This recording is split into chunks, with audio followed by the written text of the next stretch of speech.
It's the moment you've been waiting for that you all are not ready for. Because somehow you're not ready, even though you were waiting for it. But we're moving on to number 6, which is Anu, Aries, or Anunnaki. And you know who we're talking about. Your day has come, the Anunnaki starseed. I guess some people were really butthurt about finding out that the Venusian starseeds had been corrupted by the reptilians, but actually all the starseeds on the top row have the Anunnaki, the Venusians, the Arcturians, and the Pleiadians. And that's where we've got our Lyrans from. Reptilian and Anunnaki make Lyran carnivores. Reptilians and Polarians make Venusian herbivores. Reptilians and Arcturians make Draconians and reptiles. And Reptilians and Pleiadians make avians and birds. Now, if you remember in school, they told us there were 4 different phosphate types that made up the elements of our DNA. The truth is there's a 5th one, a mutation, called uracil. This is the reptilians.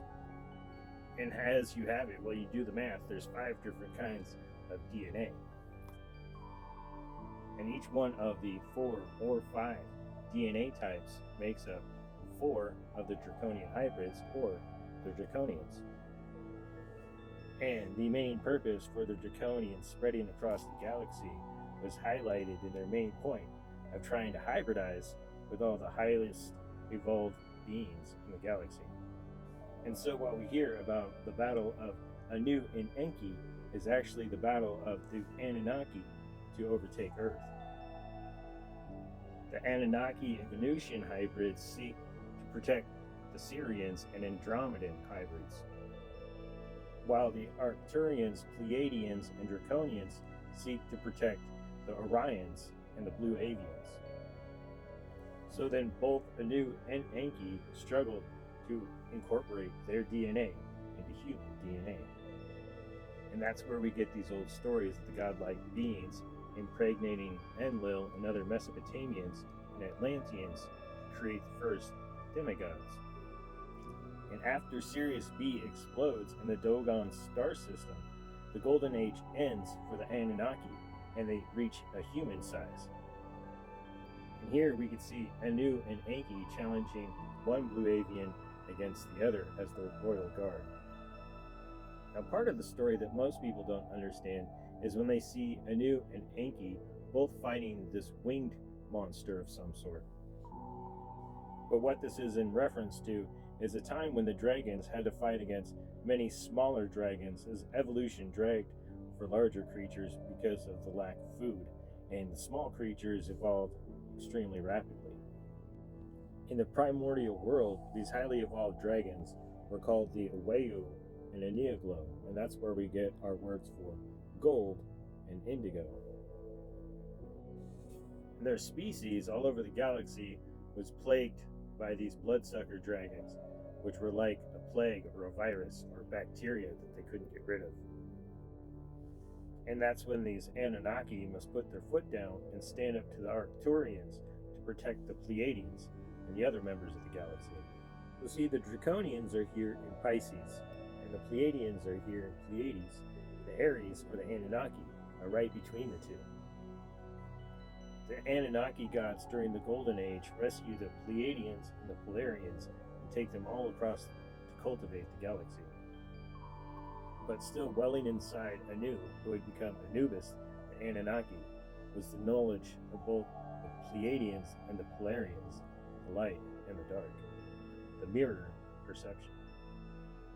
And Anubis knew, even though he was part of the draconian hybrids like Thoth and Hathor, he still had to weigh man's good and evil. Anubis would work with Mot to measure the weight of a person's spirit against the feather of truth. So then the Anunnaki god Anu becomes relegated to just being a prison guard on a prison planet full of slaves. So then Anubis would become security for the pharaoh for 2 reasons. 1 is to weigh a person's actions, and for 2, for those that don't survive their actions, to help them pass on to the other side. So then Anubis and his consorts become professional embalmers, helping the pharaohs be mummified so they could pass on to the other side. And this is why in Greece the Sicilians have a fear of dogs, or Cerberus, or guardian of the underworld, because they're afraid that the dog's going to prejudge them and condemn them to hell. And what makes a lot of sense is all the old stories of the Anunnaki speak of people's spiritual destiny, not necessarily genetic destiny.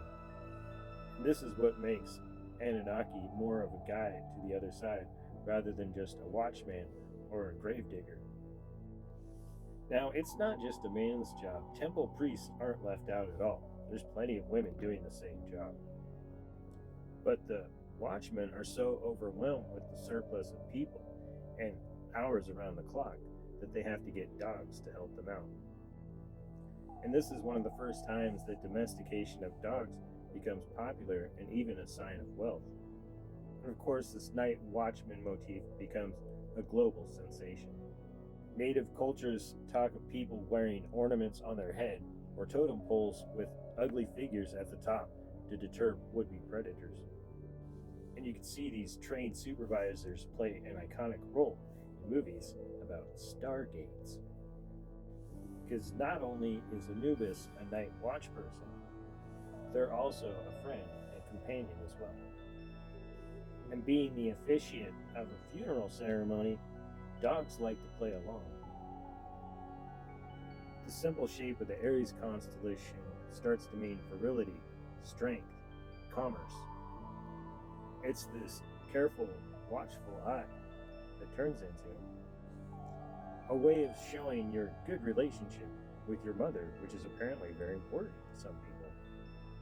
So who would make a good companion for Anubis, who spends all his time watching all the people working, and mostly men? Would you believe it? Anubis hooks up with Isis, the Pleiadian matriarch.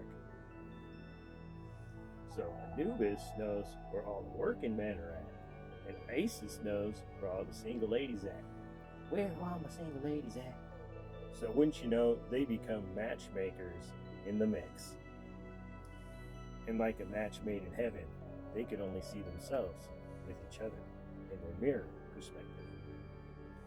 And the couple becomes like peanut butter and jelly, like chicken and waffles. Like always, Anubis with Isis, the Anunnaki with the Pleiadian, the strong man with the soft woman, the girl's girl and the man's man. I mean, they like peas and carrots. Like Smokey and the Bandit. Now you want to see some deep state paranoia? You are my density twin flame. Anubis and Isis. Anunnaki and Pleiadian. Anubis and Isis. Anunnaki, Pleiadian. Anubis and Isis. Anunnaki and Pleiadian. Anubis and Isis. Anunnaki and Pleiadian. And it's like the code is cracked.